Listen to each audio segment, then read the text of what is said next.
오늘은 91번째, 91번, 41번째 파라샤 공부하죠. 레위기 21장 1절에서 24절입니다. 오늘은 특별히 제사장 규례에 대해서 1장, 21장 1절 15절까지 첫 번째, 그리고 24절까지 두 번째, 또 2장으로 넘어가서 세 번째 규례가 나와요. 그리고 오늘날에도 참 이해하기 어려운 내용들이 오늘날 정서에서는 받아들이기 어려운 내용들이에요. 결론부터 말하면 왜 받아들이기 어려울까? 오늘 성경에 나오는 본문이 잘못된 건가? 아니면 오늘날 우리 사회가 좀 성경과 어긋난 것인가? 예를 들어서 제사장은 처녀랑 결혼해야 한다. 어, 그 처녀가 아닌 여자랑 결혼하면 안 되는, 왜 안 되는가? 뭐 처녀가 별 건가? 오늘날은 그럴 텐데 많은 정서적 차이가 있죠. 다시 말씀드리지만 세상을 살아가는 것은 세상이 변하고 시간이 흘러가고 역사가 지나갈수록 모든 기준이 달라지죠.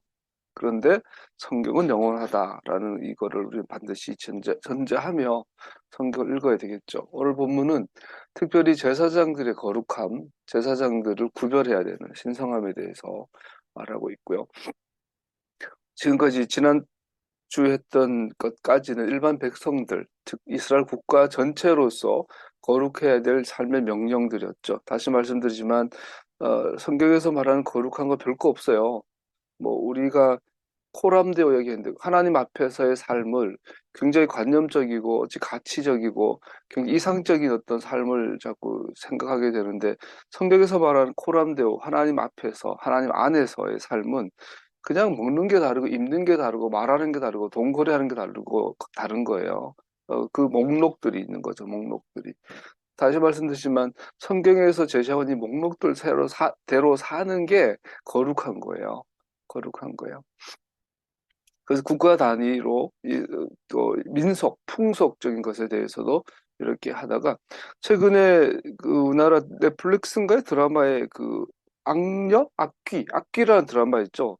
우리가 좋아하는 김태리라는 배우가 악귀 역할을 하는데 거기에 보니까 이제 주인공이 민속학 교수더라고.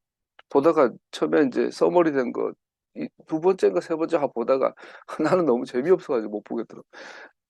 보니까 이제 그 민속학 교수가 귀신 들린 현상들 찾아다니면서 하는데 그를 해결하는 방법이 우리나라 전통 민속 굿이죠. 뭐 씻긴 굿, 뭐 이런 굿하는 거. 뭐 어릴 때 저는 시골에서 많이 봤는데 굿을 하면서 혼을 달래고 뭐 이런 것들이 야 큰일 났다.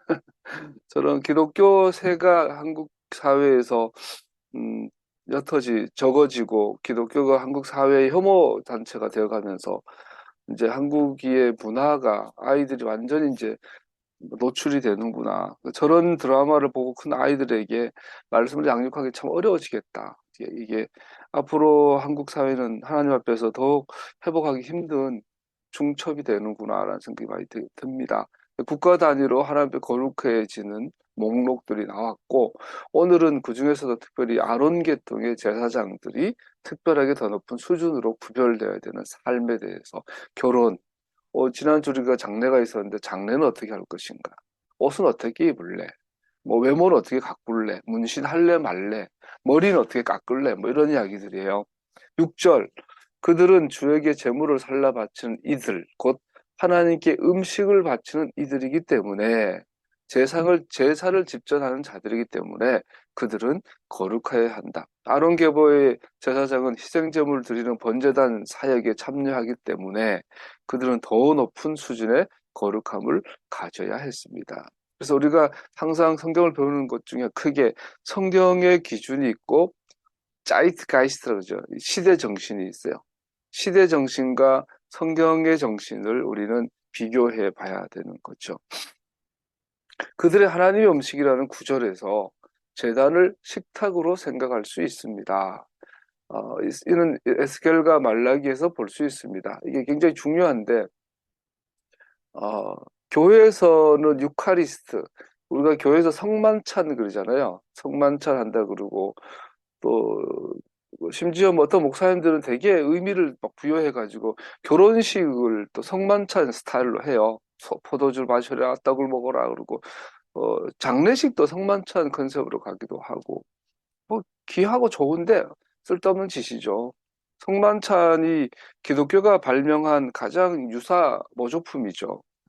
근데 그래서 이제 우리가 바울이 말한 주님의 식탁, 주님의 식탁, 주님의 식탁 이러는데 성경에서 모든 식탁은 번제단이에요. 번제단. 그리고 번제단을 교회에서 만약에 재현한다면 그건 이단이 되죠.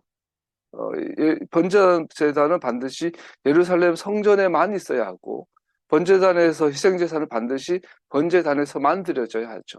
근데 만약에 교회에서 하고 있는 성만찬이 번제단을 재현하고 구현한 거라면 이것은 심각한 문제가 되는 거죠. 근데 오늘날 우리 기독교에서는 그걸 2000년 동안 행하면서도 되게 자부심을 갖죠. 교회에서. 나부터도 신대원 다닐 때 가장 감동스러웠던 순간 중에 하나가 어, 예배학 시간에 에, 떡을 찌는 연습을 하면 이것은 주님의 몸입니다. 할 때 제가 울컥하더라고요. 저는 지금도 내가 왜 목사가 되어야 했는지, 과연 내가 목사가 되어야 될 사람이었는지 난 지금도 답을 모르겠는데 신대원 다닐 내내 나는 과연 목사를 해야 되는가 고민을 계속 했거든요. 그런데 그 성만찬에 대해서 강의를 들으면서 내가 많은 하나님의 백성들 가운데 성만찬을 집전할 수 있는 자격을 얻게 되는 거구나. 참 그때 굉장히 감동스러웠어요. 정말로 개인적으로 굉장히 감동스러웠어요. 근데 지금 토라를 배우고 나니까 참 쓸데없는 감동이었다. 아무것도 아닌데 그 성만찬 그거 안 해도 그만. 아니 안 해야 되는 건데 해도 그만이 아니고 안 해야 되는 것 없어져야 될 것들인데 그걸 가지고 뭘 그렇게 감동받았을까 생각을 하죠. 자, 오늘 본문의 에스겔과 말라기에 보면 주님의 제단이라는 나무에 만든 제단이 있는데 그 높이는 석자요, 그 길이는 두자였다. 그 모퉁이와 그 받침대와 옆부분도 나무로 만든 것이었다. 그가 나에게 일러주었다. 이것이 주님 앞에 차려놓는 상, 제단, 식탁이다. 주님의 식탁, 번제단을 말하고 있죠. 그들이 내 성소에 들어올 수가 있으며 그들이 내 상에 가까이 와서 나를 섬길 수 있으며 또 내가 맡긴 직책을 수행할 수 있다. 너희는 내 제단에 더러운 빵을 바치고 있다. 그러면서도 너희는 우리가 언제 제단을 더럽혔습니까? 하고 되묻는다. 너희는 나 주에게 아무렇게나 상을 차려주어도 제단을 식탁을 차려주어도 된다고 생각한다. 그런데 너희는 주님께 차려드리는 상쯤은 제단쯤은 식탁쯤은 더러워져도 괜찮다 하면서 너희들도 싫어하는 음식을 제물이라고 그 위에 바치니 번제단이죠. 너희는 지금 내 이름을 더럽히고 있다. 그래서 번제단이 주님의 식탁이고 거기에 제사의 순전함의 유무가 신앙의 회복의 유무가 되는 것이죠. 그러므로 사도들의 성서에서 발견되는 주님의 식탁은 성막과 성전에 이미 있는 제단을 나타냅니다. 이것은 바울의 가르침이기도 합니다. 고린도 10장 육신상의 이스라엘 백성을 보십시오. 제물을 먹는 사람들은 그 제단에 참여하는 사람이 아닙니까? 그러니 내가 무엇을 말하는 것입니까? 우상은 무엇이고 우상에 바친 제물은 무엇입니까? 아무것도 아닙니다. 이방 사람들이 바치는 제물은 귀신에게 바치는 것이지 하나님께 바치는 것이 아닙니다. 여러분이 귀신과 친교를 가지는 사람이 되는 것을 나는 바라지 않습니다. 여러분은 주님의 잔을 마시고 아울러 귀신들의 잔을 마실 수는 없습니다. 여러분은 주님의 식탁에 참여하고 아울러 귀신들의 식탁에 참여할 수는 없습니다. 여기서 말한 바울도 번제단을 염두에 두고 있는 것을 분명하게 볼 수 있죠. 또 여기서 귀신 나오니까 아까 드라마 악귀처럼 정말 귀신이 있나 보다. 그리고 세상 사람들이 말하는 드라마가 말하는 대부분의 귀신은 조상신이죠. 죽은 사람들의 영혼이 구천을 떠돌다가 그 전남대 교수님이가요 멜랑콜리에 대한 철학적 해석을 듣다 보니까 귀신이 나오더라고. 멜랑콜리 서울 우울하다 뭐 이렇게 하는데 서양에서 또 철학적으로 멜랑콜리는 이 감정이 해소가 되지 않아서 우울해지는 조울증 걸려 있는 그런 상태. 그게 언로 말하는 귀신 들린 거잖아요. 보면 옛날에 뭐 뇌전증 그 뭐 간질이라든지 또 요즘 말하는 그 자폐 뭐 또 환각, 환청 이 모든 것들 옛날엔 귀신 들렸다 그랬잖아요. 귀신 들렸다. 그런데 그 귀신이 아마 죽었는 영혼 중에 억울하게 죽은 귀신이 그 저승에 못 가고 구천을 떠도는 귀신들 그 원혼을 풀어준 게 진홍곡이고 뭐 구솔하고 뭐 이런 그런 개념이 세상에 있는데 다시 말씀드리지만 귀신은 존재하지 않습니다. 여기서 말하는 귀신은 사람이 죽어서 억울한 원혼이 떠도는 멜랑꼴리한 상태인 그것을 귀신이라고 하지 않고 성경에서 말하는 귀신은 마귀를 말합니다. 마귀가 사람들의 문화와 사람들의 풍속에 들어와서 속이는 거죠. 그래서 우리가 예수 안 믿는 사람들은 장례식에 가면 반드시 초를 피우고 향을 피우죠. 향을 귀신을 죽은 조상의 혼을 달래는 거예요. 혼을 향을 피워서 피우고 뭐 그 앞에 이제 떡도 갖다 놓고 돼지 대가리도 갖다 놓고 그거 절하잖아요. 근데 귀신 죽은 조상 신이죠. 조상 하려고 신을 달랜다라는 건데 기독교는 예수 믿는 우리는 장례식 가면 절대 절 안 하죠. 또 그리고 뭐 향도 안 피워요. 촛불도 안 피워요. 할 필요가 해서 안 돼요. 그거 뭐 국화꽃 올리는데 사실 이것도 쓸데없지죠. 국화꽃은 우리나라 전통도 아니고 기독교 전통도 아니에요. 국화꽃 올리는 건 일본 전통. 일본 놈들이 국화꽃 올리던 게 우리나라가 이제 근대화되면서 받아들여가지고 오늘 장례식에서 국화꽃 올리는 게 기독교장에서 뭐 하도 할 게 없으니까 뭐 성경책 올려놓고 너무 허전하니까 국화라도 올려놓는 거예요. 그것도 안 해도 되는 건 하는 거예요. 그냥 그러니까 모든 그죠 죽은 귀신을 달래겠다라는 건데 여기서 말하는 귀신들은 마귀들입니다. 마귀와 그의 졸개들을 말하는 거지요. 근데 신들이 얘들 천사들이었죠. 얘들 마귀는 옛날에 천사였죠. 천사가 타락한 것들이 마귀고 성경에서는 그들을 귀신들이라고 하죠.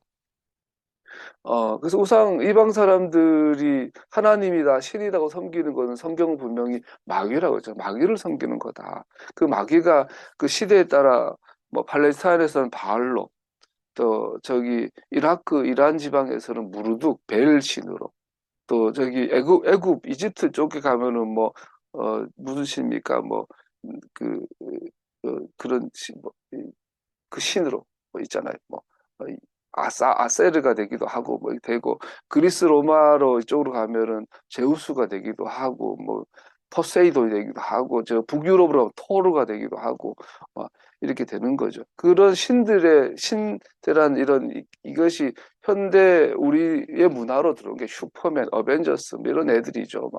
막뭐토그 그루트 뭐 이런 애들이죠. 그게 오늘날 우리 애들의 최고의 그 상상의 나래를 펴는 웹툰의 소재가 되는 것이고 한데 뭔 말하다가 다시 말씀드리지만 기독교가 주님의 식탁이 번제단이라는 이 분명한 사실을 외면하고 유카리스트 성만찬이란 듣도 보도 못한 괴물 같은 제도를 만들어내므로 말미암아 세상의 귀신들이 그냥 다 그런 기독교의 문화 안으로 막 들어버린 것도 있다고 혼자 생각을 해봅니다.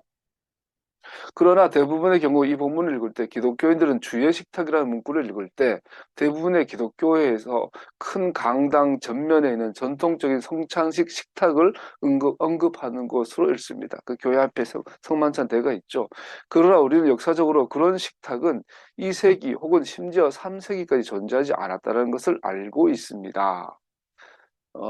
오늘날 교회 가면 식탁 하얗게 해놓고 거기는 막 너무 신성하니까 흰 장갑 끼고 흰 장갑 이것도 일본의 잔재죠. 흰 장갑 끼고 만지고 뭐 장로님들이 흰 장갑 안 끼면 그거 막이라 그러고 막 욕하는데 코미디죠, 코미디. 원래 성경에서는 그런 자체가 존재하지 않죠. 우리는 역사적으로 그런 식탁은 2세기 혹은 심지어 3세기까지 존재하지 않았다는 것을 알고 있습니다. 어, 그 성만찬에 대해서 막 목숨 걸고 하는 목사님들, 교수님들이 있는데 토라를 공부하고 나니까 그런 그분들의 그 진지함, 진솔함이 코미디예요, 코미디. 예수와를 따르는 회당에서 어떤 특별한 식탁이 성만찬 예식을 위한 공용의 장소가 되었다는 어떤 증거도 없습니다. 이것은 회당과 신생 기독교회가 갈라진 그 후에 발생한 일입니다. 원래 성경에는 없는 건데 AD 70년에 성전이 무너지고 또 100년, 120년간 바르코쿠바 이런 유대인들의 마지막 저항 전쟁이 일어나면서 유대인과 기독교가 결별이 시작되고 그로부터 200년, 300년이 지나가면서 유대교와 기독교는 교묘한 교류가 있다가 결국은 결별하게 되는 그 이후에 만들어진 기독교 문화이죠. 바울에게 있어서 주의 식탁은 토라에서 주님의 음식으로 알려진 희생 제물들이 제공되는 성전 내의 번제단을 의미한 겁니다. 번제단이다. 전 세계에서 우주에서 앞으로 화성에서 생명체가 발견되던 말든, 목성의 위성들에게서 물이 발견돼서 생명체가 나타나던 말든, 온 우주에서 예루살렘 시온산 성전 위에 번제단만이 주님의 식탁이다. 마찬가지로 고린도전서 11장 20절에서 주의 만찬 큐리아콘 세인 보브, 뭐 이렇게 발음하나 봐요. 주의 만찬은 패삭 세데르 6월절 만찬에서 그 피가 성전 제단에 드려지는 6월절 양을 먹는 것을 의미합니다. 비록 본문이 아가페 식사, 애찬에 대한 자세한 가르침이라도 본문은 여전히 예수아와 그의 제자들이 마지막 6월절 세대를 참고하고 있습니다. 그렇잖아요. 주님의 식탁은 번제단이고, 애찬회라는 것은 우리가 사바 때 모여가지고 원래 밥 해 먹어야 되는데 같이 모여서 밥 먹어야 되는데 우리가 오늘 비대면 하면서 뭐 흩어져 있는 거잖아요. 그런 것들 애찬이라고 하는 거죠. 주의 식탁은 성만찬이 아닙니다. 우리의 토라 포션은 아론 계보 제사장들의 특별한 금지 규정들 상술하고 있습니다. 첫 번째 1절에서 4절까지는 죽음에 의한 죽음, 시체에 의한 오염에 관한 것입니다. 그 제사장들은 직계가족의 죽음으로 오염되는 것은 허락되어졌지만 그 외 친척들의 죽음에는 허락되지 않았습니다. 그 직계가족이라고 부모, 자신들의 자녀들, 결혼한 적 없는 형제, 자매, 여자는 결혼하면 남편의 책임이기 때문에 장례식에 참석할 수 있고 죽음을 만들 수도 있지만 그러나 친척들은 안 된다. 왜 그렇게 했을까? 보면 그러나 밑에 굵은 글씨죠. 그러나 문제는 죽음으로 더럽혀지는 것이 직무를 감당하지 못하게 하는 것이 아니라 왜냐면 뭐 내 친척 이모가 돌아가셨는데 너무나 엄마 같은 분이니까 가서 뭐 같이 염도하고 할 수 있죠. 근데 못하게 했어요. 왜? 제사장 직무를 감당하지 못하기 때문에 그건 아니죠. 다른 대제사장도 있으니까 뭐 근무 교대하면 되니까. 그런데 왜 구태 이렇게 엄격하게 적용을 했냐? 아론 혈통의 제사장은 궁극적인 제사장에 대한 분명한 그림자로 기능한다는 것이기 때문입니다.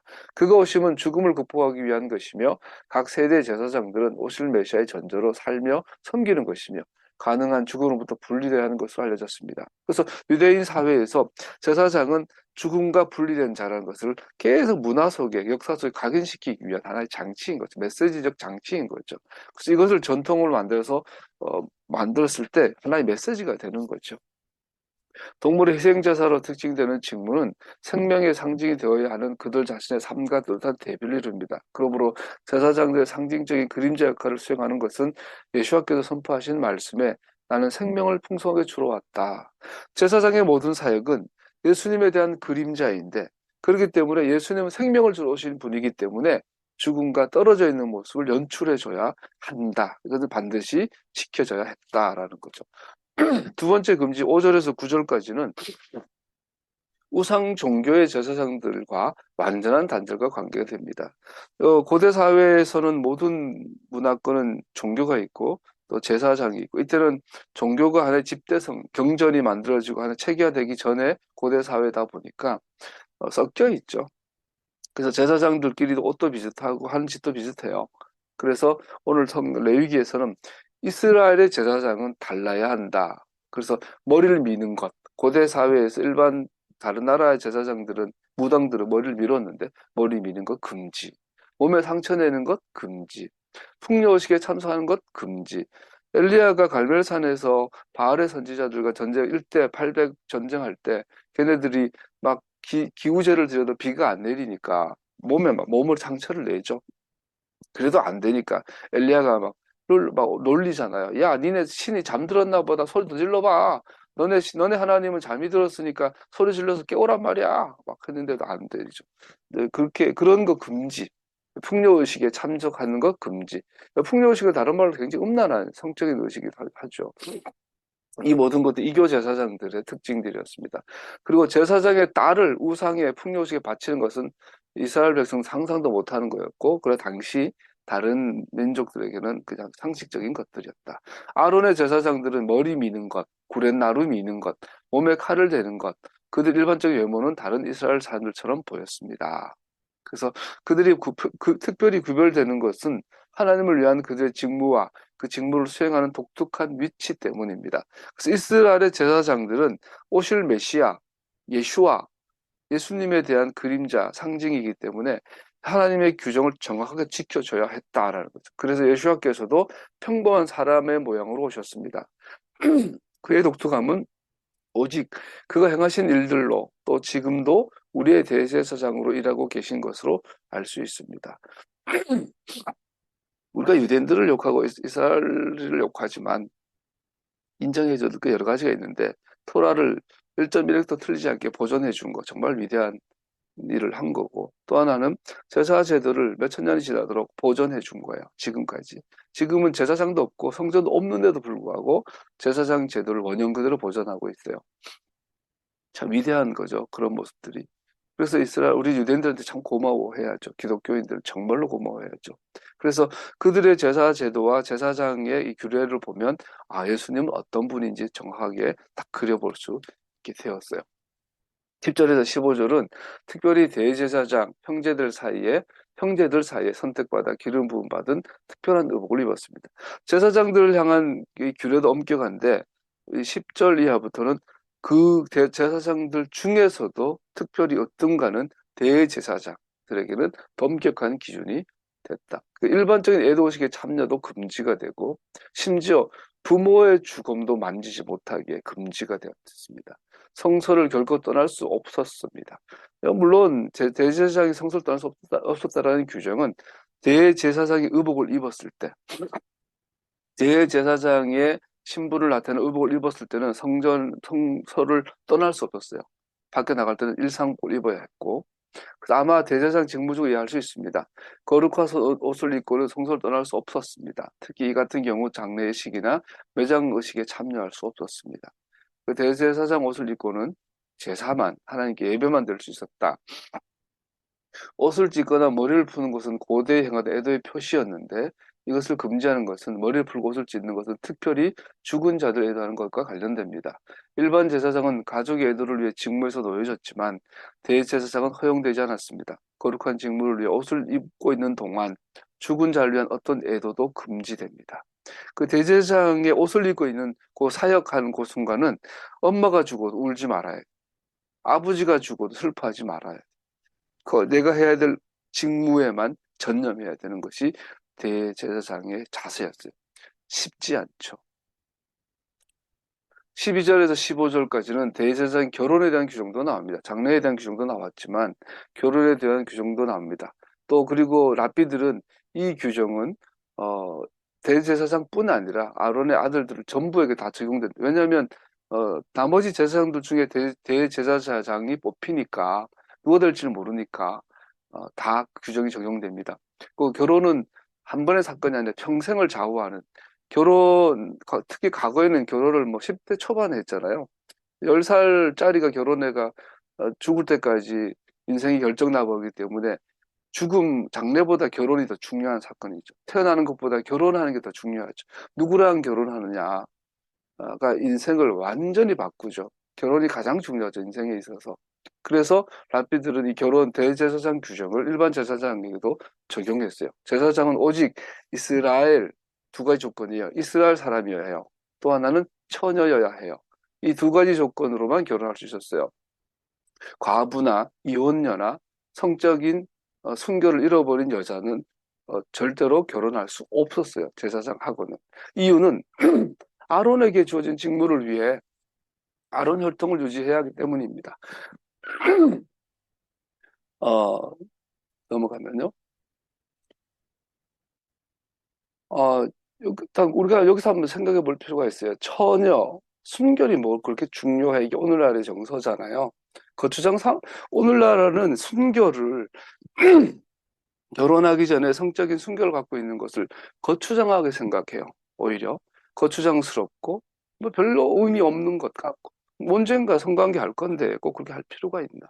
한 남자를 위해서 한 여자를 위해서 또 함정인 이유도 있어요. 속궁합이라 해가지고 속궁합이 안 맞을 수도 있으니까 미리 맞춰봐야 되지 않냐. 동거해보고 결혼해라. 오늘날 젊은 애들은 결혼하기 전에 뭐 내가 마음에 있는 사람하고 성관계 하는 것을 하나의 멋으로 생각하고 당연한 것으로 생각하고 그래서 나이 20살이 되고 30살이 되어서도 성적인 경험이 없으면 오히려 무시당하고 매력이 없는 줄 생각하는데 완전히 마귀소리죠. 귀신들의 소리죠. 전혀 그렇지 않죠. 세상에 순결만큼, 성적 순결만큼 소중한 것은 없죠. 우리가 세상을 살 10대가 20대가 성적인 몸의 준비가 다 됐음에도 불구하고 어떤 한 남자를 위해서가 아니라 한 여자를 위해서가 아니라 하나님의 말씀이기에 하나님과 하나님의 원하시는 삶을 살기 위해 성적인 순결을 유지한다는 것은 이거보다 더 소중한 것은 없죠. 여러분, 우리가 몸뚱아리 하나로 왔잖아요. 어릴 때 돈 들고 왔나요? 어때 우리가 뭐 박사기 들고 왔나요? 이 세상에 태어날 때 우리가 뭘 들고 왔어요? 몸뚱아리 하나 발가벗은 몸으로 왔잖아요. 우리가 하나님께 드릴 수 있는 가장 소중한 게 내 몸뚱아리 드리는 거잖아요. 내 몸뚱아리를 깨끗하게 순결하게 드리는 것이 하나님께 드릴 수 있는 최고의 재물이잖아요.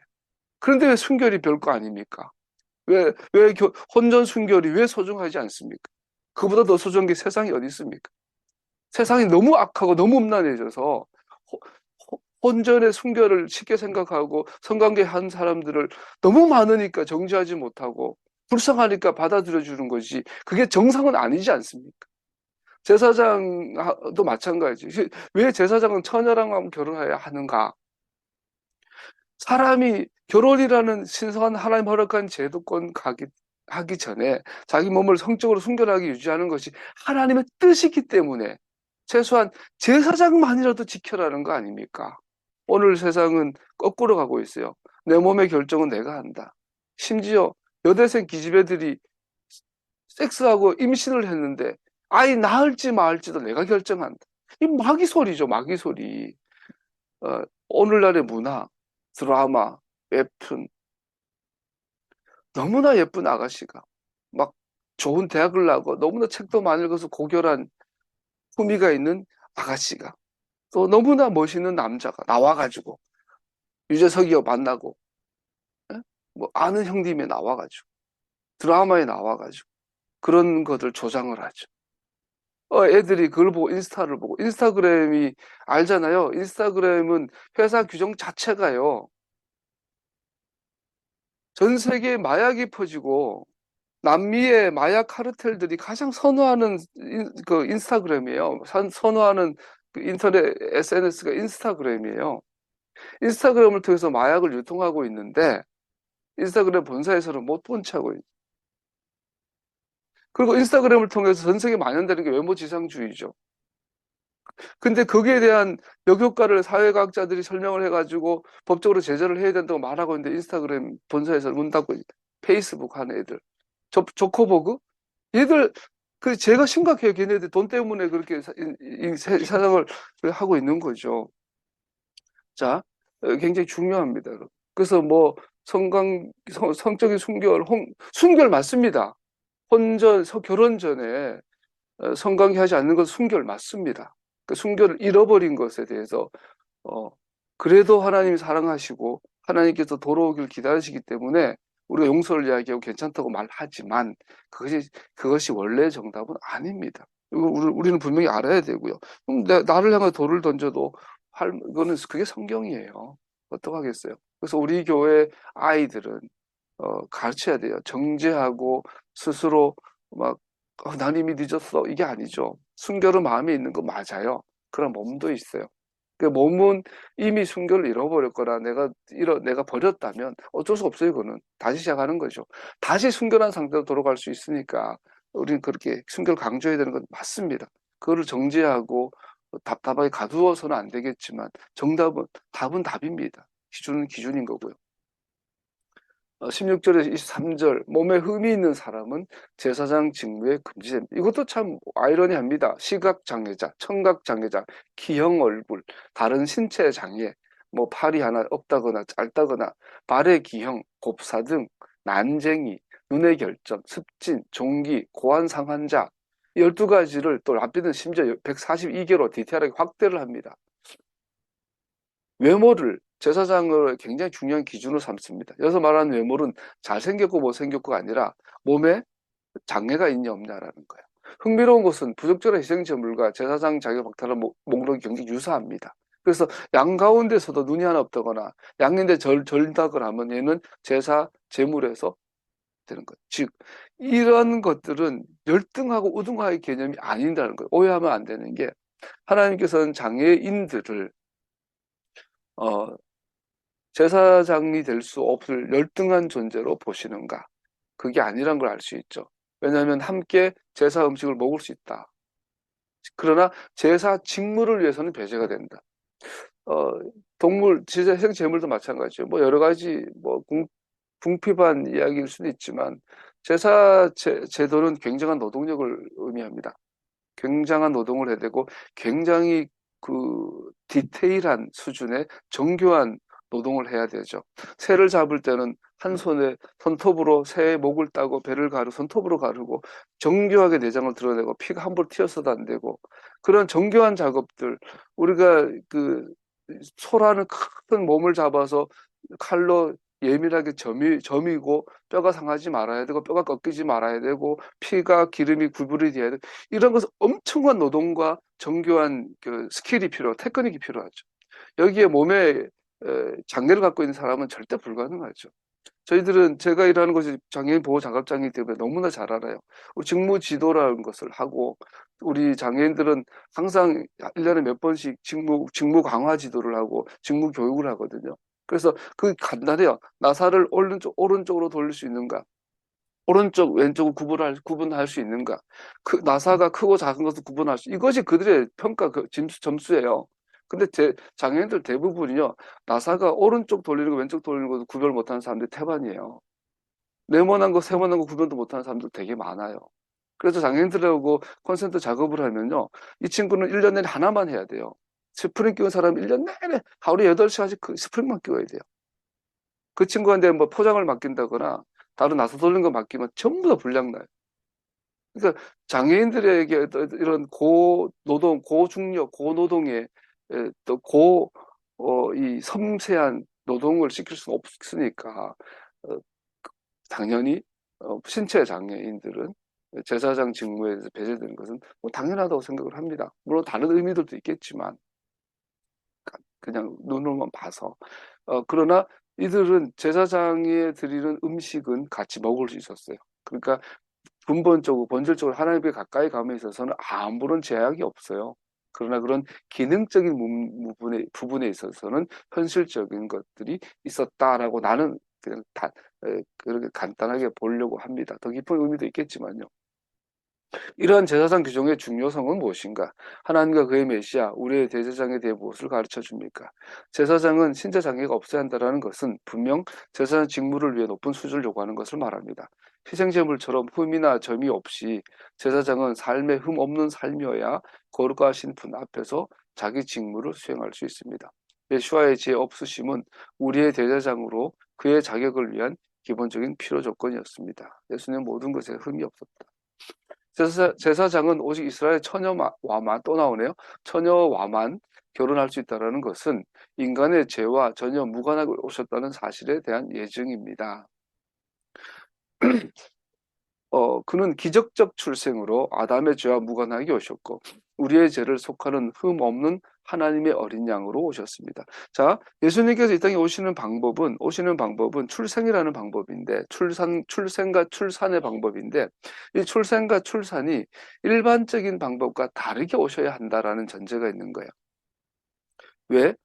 예수님은 사람이 아니다. 하나님이다. 약속하신 자연적인 우연을 통해서 나타난 것이 아니라 하나님이 계획하여 주권적으로 보내신 하나님 자신인 것을 보여주기 위한 것이었어요. 그래서 처녀야만 결혼해야 했고 처녀는 남자를 알지 못하는 상태로 사람이 잉태가 되고 태어났어요. 성령으로 잉태됐다고 말하는 거죠. 그래서 이거 오늘날 찾기가 어려운 부분 아니죠. 요즘 뭐 단성생식 또 어떤 동물은 혼자 지가 상황에 따라 급하면 남성이 됐다가 급하면 순놈이 됐다가 안놈이 됐다가 하기도 하잖아요. 이거 자연의 세계에서 무성생식도 가능하잖아요. 그러니까 이것이 뭐 그렇게 특별한 건 아니죠.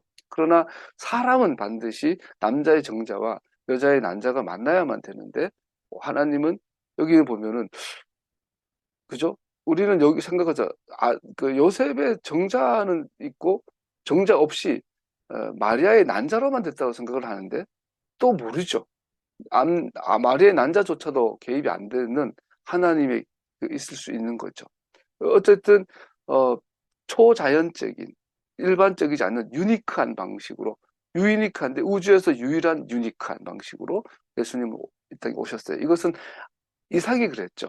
이삭이 아브라함이 죽은 자와 같고 사라의 경수가 끊어진 상태에서 이삭이 탄생하는 것이, 그래서 이삭의 출생 자체가 예수님의 나타낸 성육신하심을 그림자로 보여주기 때문에, 이 메시지를 주기 위해서 근본적으로 제사장은 처녀와만 결혼해야 했다라는 거죠. 그리고 그게 또 다가 아니죠. 아까 말씀드린 것처럼 여러분 성이라고 한번 생각해 보세요. 우리가 성적 순결 이야기를 했는데 어, 성은 크게 두 가지죠. 외적인 요소가 있고 내적인 요소가 있잖아요. 우리가 이 성을 찾는 때는 육체, 물리적인, 신체적인 욕망을 해소하기 위한 거, 성관계성, 섹스라는 것은 이 물리적, 육체적 욕망을 해소하는 그런 욕망적인 단계가 있죠. 외적인 욕망이 있죠. 그러나 그게 다가 아니죠.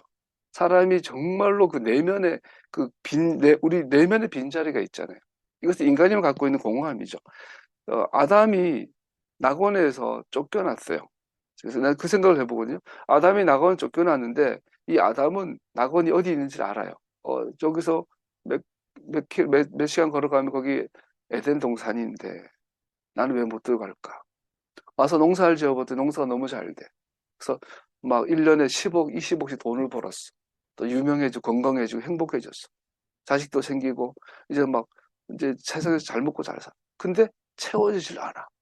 이 아담이 돈도 많이 벌어보고 명예도 거저보고 권력도 얻어보고 유명세도 타보고 건강도 해보고 맛있는 것도 먹어보고 여행도 다녀보고 좋은 옷도 입어보고 해봤는데 결국 이게 내 속이 채워지지 않아.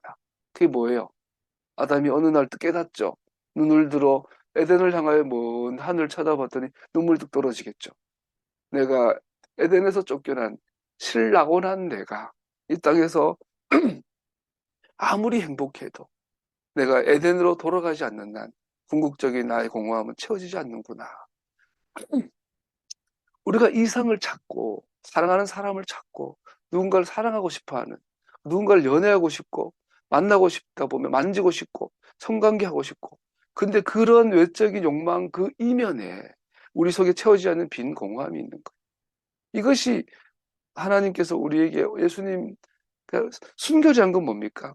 단순히 성관계를 멀리하고 성관계 안 한 것이 순결이 아니라 어릴 때부터 내가 내 속에 이 깊은 공허함 속에 이것은 오직 하나님만이, 예수님만이 채워줄 수 있는 것을 알아. 내 이 깊은 공허함 속에 예수님만이 오시기를 바라서 그렇게 주님을 향한 구별된 삶을 추구하며 살다 보니 자연스럽게 외적으로도 성적으로도 순결을 유지하게 되는, 나는 그것을 순결이라고 보거든요. 그러한 순결은 이 세상에 그 어느 것보다 소중하죠. 내가 이 세상에 태어나서 하나님께 드릴 수 있는 유일한 것이요. 순결이라는 것. 내 정신, 영혼, 내 내면, 마음의 순결에서 나와 내 육체의 순결까지 전가된 이 순결은 정말 우리가 하나님께 드릴 수 있는 최고의 재물인 거죠. 주님이 원하시는 순결이 그거죠. 그런데 보세요. 우리가 내면에서 하나님의 공허함, 이 공허함은 하나님 얼굴, 하나님 임재, 하나님의 앞에서만 채워줄 수 있게 하나님이 나의 전부인 삶을 추구하고 진심으로 그걸 순결한 삶을 사는데 때로는 살다 보니 강간을 당해요. 성폭행도 당할 수 있어요. 그러면 그 순결 잃어버린 건가요? 아니죠. 순결 잃어버린 것이 아니라 여전히 순결한 상태인데 내 몸이 그냥 어디 가다 넘어져 긁힌 거, 상처난 거죠. 그는 순결한 거죠. 그런데 이 내면에서 하나님 아닌 다른 무엇을 원해요? 하나님 아닌 그 무엇을 찾아요? 하나님 아닌 그 다른 것을 채우고 싶어요. 성경은 이것을 우상이라고 하죠. 그러한 내면이 내 외적으로 발현이 되어서 육체의 욕망을 추구하게 되고 그렇게 되니까 순결 그거 거추장스러워. 그거 웃겨. 야, 한번 어차피 썩어가 흙이 될 몸인데 마음껏 사랑하고 가고 사랑이 좋지 않냐? 어? 그렇게 하는 것은 순결이 아니죠. 순결은 하나님이 가장 원하는 것이고 소중한 것입니다. 그러한 남자와 여자가 만나 가정을 이루는 것을 하나님께서 이상이라고 하고 그런 그러한 이 사람의 관계들을 하나님의 형상이라고 하죠. 옆으로 또 빠져보면은 아까 장애인들 얘기했어요. 지체장애인들은 왜 지난주 말씀드렸지만 성경에 보면은 대부분 지체장애인이에요. 오늘날 말 발달장애인, 정신적인 정신병이 있다거나 조울증이 있다거나 뭐 자폐가 있다거나 이런 지능이 낮아서 인식이 낮다거나 이런 장애인들은 잘 언급이 안 돼 있어요. 왜냐하면 성막을 설명하기 위해서요. 성막 기능을 하기 위한 못하는 상태를 장애라고 봅니다. 그래서 예수님께서 오셔서도 장애인들을 치유하실 때 대부분 지체장애인이었어요. 못 걷는 자, 못 보는 자, 걷지 못하고 달리지 못하고 보지 못하고 듣지 못하는 자 주로 고치신 거예요. 예수님은 귀신 들리서 고쳤지만 대부분 지체장애 고쳤어요. 성막, 성전, 하나님 앞에 나아갈 수 있는 것을 보여주기 위한 거였죠. 순교가 같은 맥락으로 저는 봅니다. 장애인들이 우리가 흠 없는 상태, 또 아까 성적인 순교, 결국은 같은 내용이라고 볼 수 있다고 생각합니다. 아론의 제사장 규정들은 하나님 자신의 지극히 거룩하심을 강조합니다. 그러므로 제사장은 죄인들을 대신해 하나님의 임재 앞으로 나가기 위해 거룩한 지위를 지켜야 합니다. 거룩한 상태를 지켜야 합니다. 여러분과 저도 추구해야 합니다. 하프타로 넘어가면 에스겔 44장을 읽었습니다. 에스겔 44장은 레위기 21장 1절 3절의 반복입니다. 제사장들은 시체를 가까이 하지 말아라. 오직 정결기간, 속건제사만이 얼거었을 때는 속건제사, 속죄제사를 드려야만 했죠. 에스겔 본문에 빠진 규정이 나옵니다. 레위기 21장을 에스겔 44장은 같이 나가지만 여기서 한 가지 빠진 게 있습니다. 바로 대제사장에 대한 규정이 빠져 있습니다. 이걸 보여주고 싶은 거죠. 레위기 21장은 대제사장과 일반 제사장 같이 언급하고 있는데 에스겔 본문은 대제사장은 언급이 빠졌어요. 왜죠?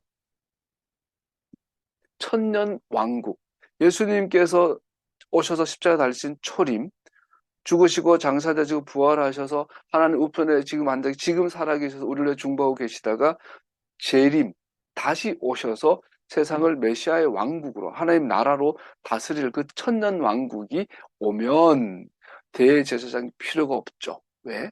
예수님이 영원한 대제사장이니까.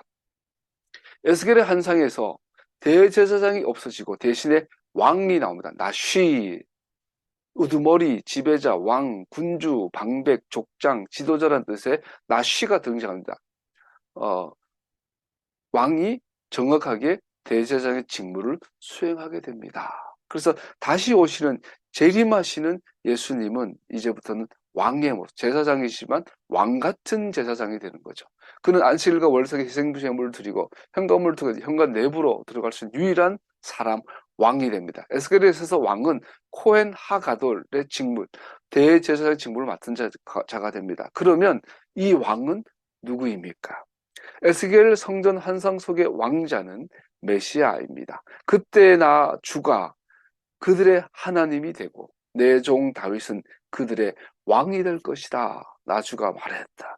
초림하신 2000년 전에 십자가 달려 죽으신 예수님은 문둥병 환자처럼 버림받은 자로, 가난한 자로, 버림받고 무시당하는 자로 오셨지만 다시 오실 예수님은 크시고 화려하시고 어미하시고 장대하신 분으로, 위대하신 분으로, 왕으로, 통치자로 오신다라는 이야기입니다.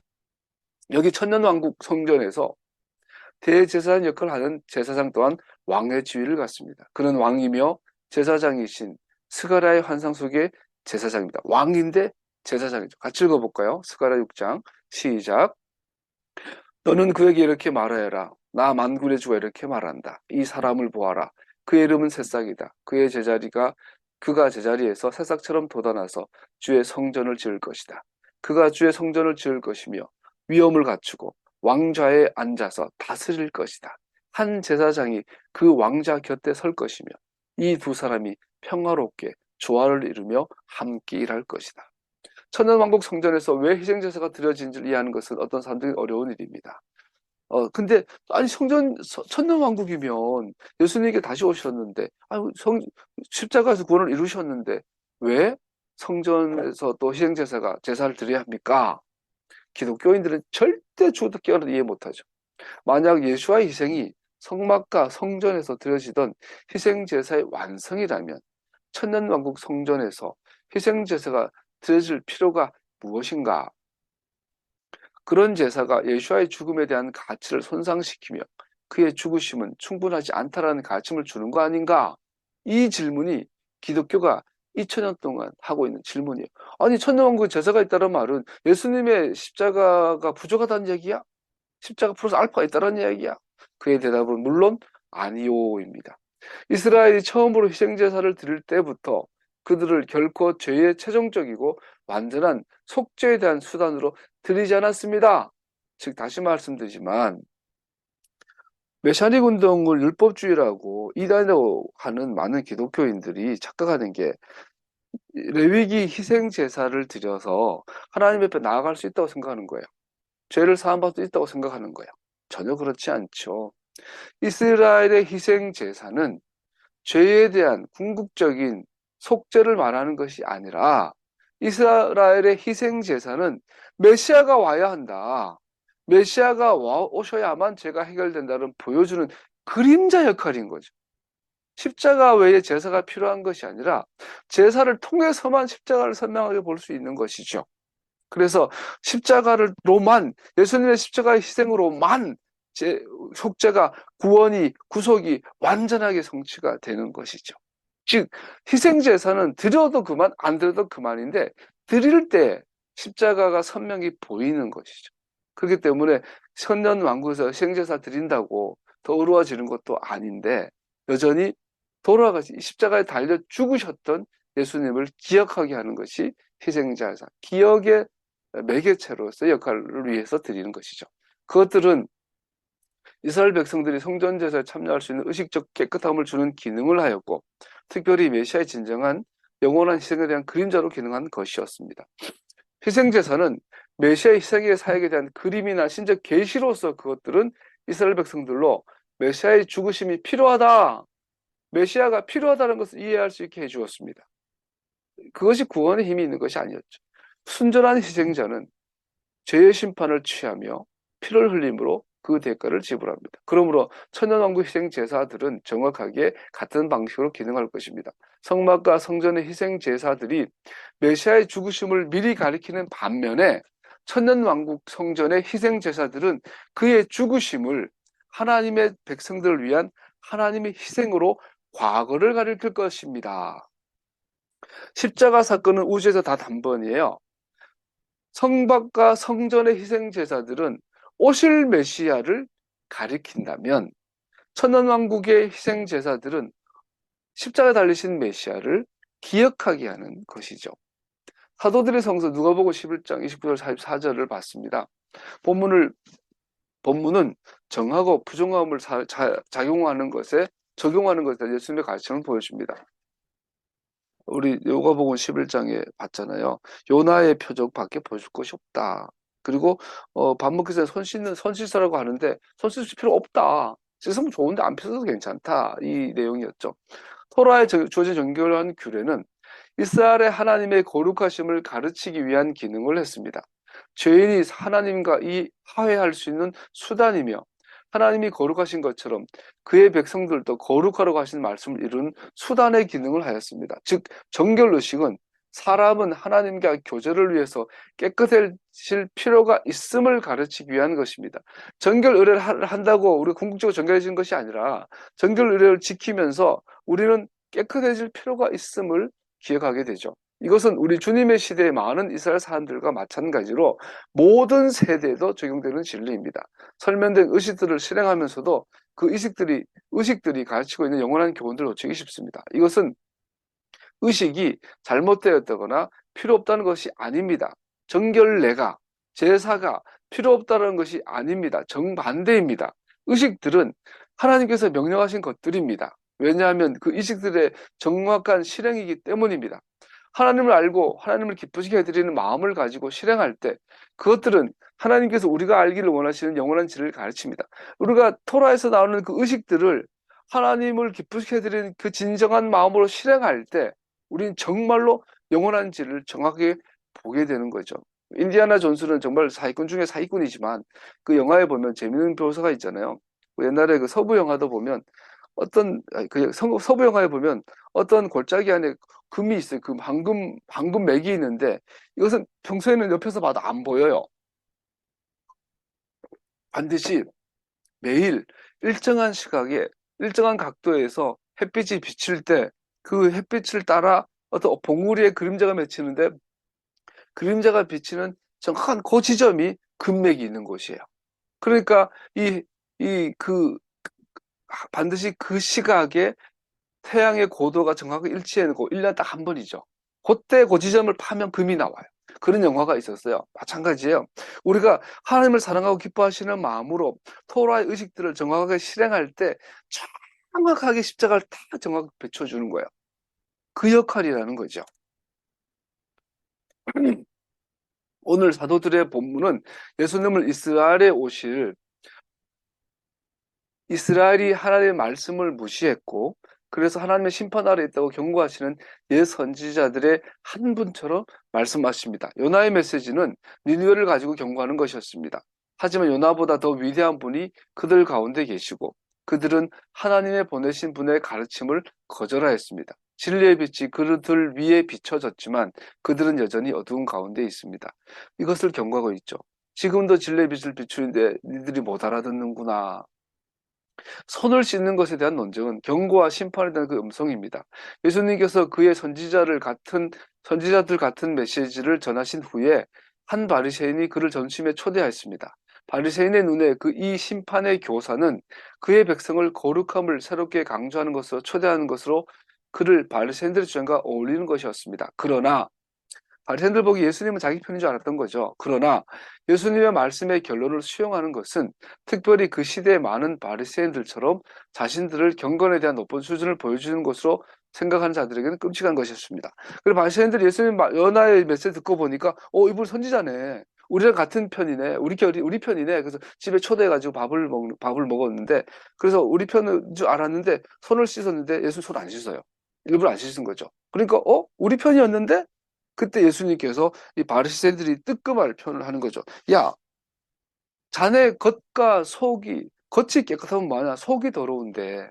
바리새인들 니들 손과 발은 씻어서 손은 깨끗하게 밥을 먹는데 네 속은 부패하고 미선이고 교만이고 니는 악하다.